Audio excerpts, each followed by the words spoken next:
उपराष्ट्रपति निर्वाचन प्रथमे भोट देवे प्रधानमंत्री 10टारे आरंभ होईगलानी एही मतदान।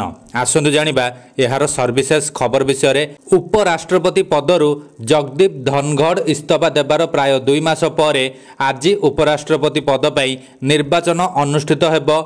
एनडीए पक्षरु महाराष्ट्र राज्यपाल सीपी राधाकृष्णन को प्रार्थी करा जायतिबा बेले विरोधी इंडी मेंटो पक्षरु सुप्रीमकोर्टर पूर्वतन विचारपति बी सुदर्शन रेड्डी प्रार्थी होइचंती। एथिपई समस्त प्रस्तुति शेष होई सारिछि। सूचना मिलिछि जे प्रधानमंत्री नरेंद्र मोदी पंजाब और हिमाचल प्रदेश रो बन्या प्रभावित अंचल ग्रस्त पई जिबा पूर्वरु प्रथमे भोट देबे बोली आशा करा जाउछि। पूर्वाह्न 10टारे मतदान आरंभ होई संध्या 5टारे सरिबो। संध्या 6टारे भोट गणति हेबो। विजयी प्रार्थी देशर चतुर्दश उपराष्ट्रपति हेबे। से मध्य राज्यसभार अध्यक्ष भावे कार्य करिवे।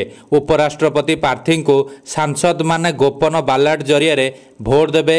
इच्छा अनुसार भोट देबार स्वाधीनता सांसद मानकर रहिथिले मध्य सेमाने साधारणतः दलीय आधार मतदान करिथांती। गोपन बालाट जरिया भोट देउथिबारु क्रॉस वोटिंग आशंका भी रही। सूचना अनुसार उपराष्ट्रपति निर्वाचन पर वर्तमान इलेक्टोरल कॉलेज रे मोट 780 संसद रही। सेमानक मध्यरु राज्यसभार 238 होइतिबा बेले लोकसभार 542 सदस्य रही।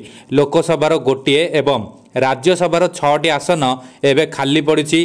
तेणु जितिबा पई मैजिक संख्या हेउची 391 किंतु बीजेडी रो 7टी एवं बीआरएस रो 4 भोट दानरु विरत रहिबे बोली घोषणा करि सारिथिबारु मैजिक संख्या आहुरी तळकु खसिजिबो।